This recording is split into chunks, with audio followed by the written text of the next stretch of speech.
Hello friends, welcome to my channel stocks and investment Tamil. இந்த வீடியோவில் லென்ஸ்கார்ட்டோட IPO ரிவ்யூவை பார்த்துருவோம்.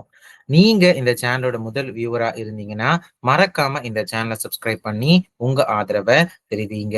Already சப்ஸ்கிரைபரா இருந்தீங்கன்னா உங்க ஆதரவுக்கு மிக்க நன்றி. அது மட்டும் இல்லாம ரெகுலரா போடுற வீடியோவை கொஞ்சம் பாருங்க. உங்களுக்காக கொஞ்சம் எஃபர்ட் போட்டு பண்றேன். அதுக்கு ஒரு அப்ரிசியேஷனா அது நான் இருக்கும்னு சொல்லி நான் நினைக்கிறேன். டிஸ்க்ளைமர் என்னன்னா, நாங்க செபி ரிஜிஸ்டர்ட் ஃபினான்ஷியல் அட்வைசர் கிடையாது. நீங்க செபி ரிஜிஸ்டர்ட் ஃபினான்ஷியல் அட்வைசரை மறக்காம கன்சல்ட் பண்ணணும். நீங்க இன்வெஸ்ட்மெண்ட் டிசிஷன் எடுக்கிறதுக்கு முன்னாடி. இது எல்லாமே பாத்தீங்கன்னா என்னோட பர்சனல் அனாலிசிஸ், என்னோட பர்சனல் ஒப்பீனியனா தான் இருக்கு. இது நீங்க டைரக்டா இன்வெஸ்ட்மெண்ட் டிசிஷனா எடுத்துக்க கூடாது. ஒரு சில பேருக்கு ஒரு சில ஸ்டாக் செட் ஆகும், செட் ஆகாம போகும். இது ஒரு ஒப்பீனியனா மட்டும் எடுத்துங்க.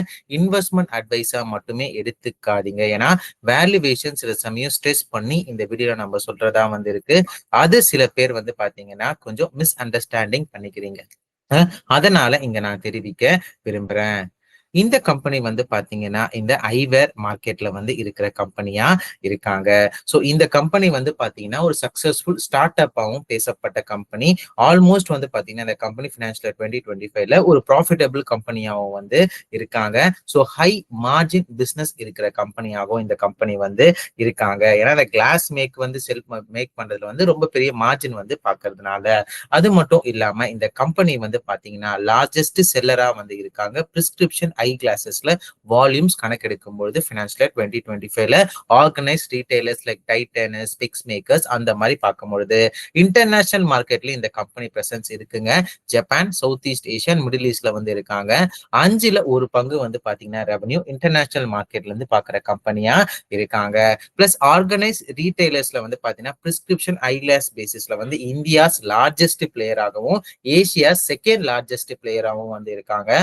வால்யூம்ஸை கம்பேர் பண்ணும் பொழுது ரெவன்யூ growth இந்த கம்பெனிக்கு பாத்தீங்கன்னா 25% இருந்திருக்கு கடந்த 3 பினான்சியல் இயர்ல. இந்த கம்பெனிக்கு பாத்தீங்கன்னா ஆப்பர்ச்சுனிட்டிஸ் நிறையவே இருக்குங்க. இன்டர்நேஷனல் மார்க்கெட்ல ஓரளவுக்கு ஒரு சிங்கிள் டிஜிட் growth அடுத்த வருஷத்துல எதிர்பார்த்தா கூட, ஆனா இந்தியன் மார்க்கெட்ல ஆல்மோஸ்ட் டபுள் டிஜிட் growth எதிர்பார்க்கறாங்க அடுத்த வருஷத்துல. அதாவது ₹1 இப்ப இருக்கிற அந்த மார்க்கெட் சைஸ் இருந்தா அது ₹2 அடுத்த மார்க்கெட் சைஸ் ஆகிறதுக்கு வாய்ப்பு இருக்குன்னு சொல்லி எதிர்பார்க்கப்படுது ரெட்சி ரிப்போர்ட் படி. சோ ஆப்பர்ச்சுனிட்டிஸ் இந்த கம்பெனிக்கு நிறைய இருக்கு. சோ அதை இவங்க டேப்பர் பண்ணாங்கன்னா ஒரு நல்ல growth ஸ்டோரி இருக்கிற ஸ்டாக்கா இருக்கிறதுக்கு வாய்ப்புகள் இருக்கு. இந்த கம்பெனியோட ரிஸ்க் ஃபேக்டர்ஸ் அப்படின்னு சொல்லி பாத்தீங்கன்னா சில பல ப்ராடக்ட்ஸை இவங்க சைனீஸ் இம்போர்ட்டா பண்ணிக்கிட்டு வந்திருக்காங்க. ஆல்மோஸ்ட் 50%க்கு மேல. சோ அது கவர்மெண்ட் ரிலேட்டட் பார்க்கணும்.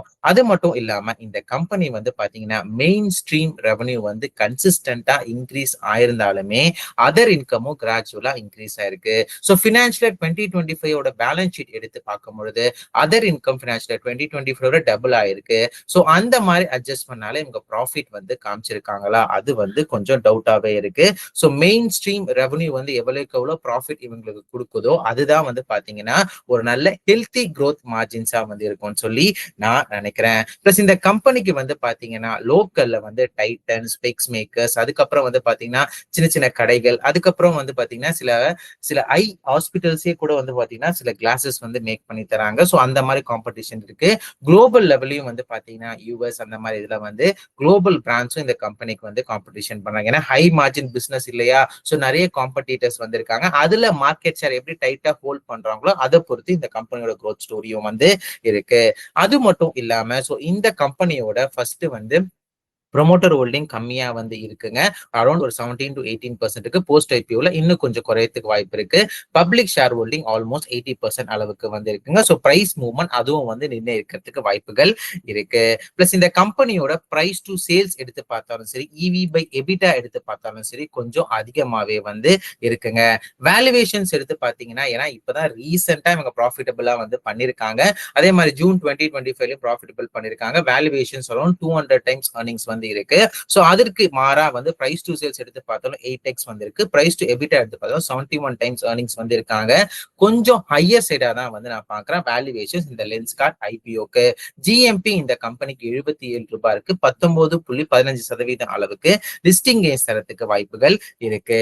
கன்க்ளூஷன் இந்த கம்பெனிக்கு என்ன சொல்லி வந்து பாத்தீங்கன்னா ஃபியூச்சர் ஸ்கோப் இருக்கிற பிசினஸ் மாடல்ல தாங்க இந்த கம்பெனி வந்து இருக்காங்க. ஏன்னா இந்தியால ஐவேர் மார்க்கெட் வந்து பாத்தீங்கன்னா ஆல்மோஸ்ட் வந்து டபுள் ஆக சைஸ்ல இருக்கிறது வாய்ப்புகள் வந்து இருக்கு. இப்போதைக்கு இவங்களுக்கு டைரக்ட் காம்பனன்ட் டைட்டன் ஐ பிளஸ் அந்த மாதிரி வந்து இருக்கிறதுனால கன்சிஸ்டன்டா டாப் லைனும் வந்து இந்த கம்பெனி பெர்ஃபார்ம் பண்ணிருக்காங்க. ஆனா பாட்டம் லைன்ல வந்து பாத்தீங்கன்னா ஒரு லாஸ் மேக்கிங் வந்து ப்ராஃபிட் மேக்கிங்கா மாறி இருக்காங்க. அது நம்ம கவனிக்க வேண்டிய விஷயமா வந்து இருக்குங்க. சோ அதுக்கப்புறம் வந்து பாத்தீங்கன்னா நேரடியா நிறைய கடைகளை பார்த்திருப்பீங்க, நிறைய டிமாண்ட் இருக்கிறதும் வந்து பாத்துறீங்க. சோ ஓவராலா அந்த பக்கம் பிசினஸ் எல்லாமே வந்து உங்களுக்கு பாசிட்டிவா தெரிஞ்சாலுமே வேல்யூவேஷன்ஸ் இந்த கம்பெனிக்கு பிரைஸ் டு சேல்ஸ் எடுத்து பார்த்தாலும் சரி, பிரைஸ் டு ஈக்விட்டி எடுத்து பார்த்தாலும் சரி, பிரைஸ் டு எபிட்டா எடுத்து பார்த்தாலும் சரி கொஞ்சம் அதிகமாவே இருக்கு.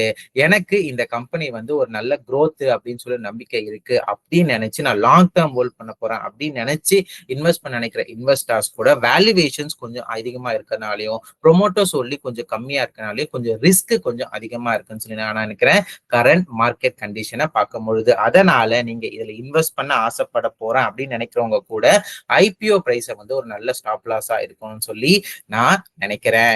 இது எல்லாமே வந்து பாத்தீங்கன்னா என்னோட பர்சனல் வியூ. நீங்க இந்த மாதிரி ஐபிஓலயோ ஸ்டாக்லயோ இன்வெஸ்ட் பண்றதுக்கு முன்னாடி ஒரு தடவை உங்க பினான்சியல் அட்வைசரோ இல்ல செபி ரிஜிஸ்டர் பினான்சியல் அட்வைசரோ மறக்காம கன்சல்ட் பண்ணுங்க. நான் செபி ரிஜிஸ்டர் பினான்சியல் அட்வைசர் வந்து கிடையாது. இந்த வீடியோ உங்களுக்கு பிடிச்சிருந்தா லைக் பண்ணுங்க. ரெகுலர் வீடியோ அப்டேட் பெல் ஐகானை கிளிக் பண்ணுங்க. மறக்காம stocks and investment channel subscribe பண்ணுங்க. தேங்க்ஸ் ஃபார் வாட்சிங் stocks and investment Tamil channel.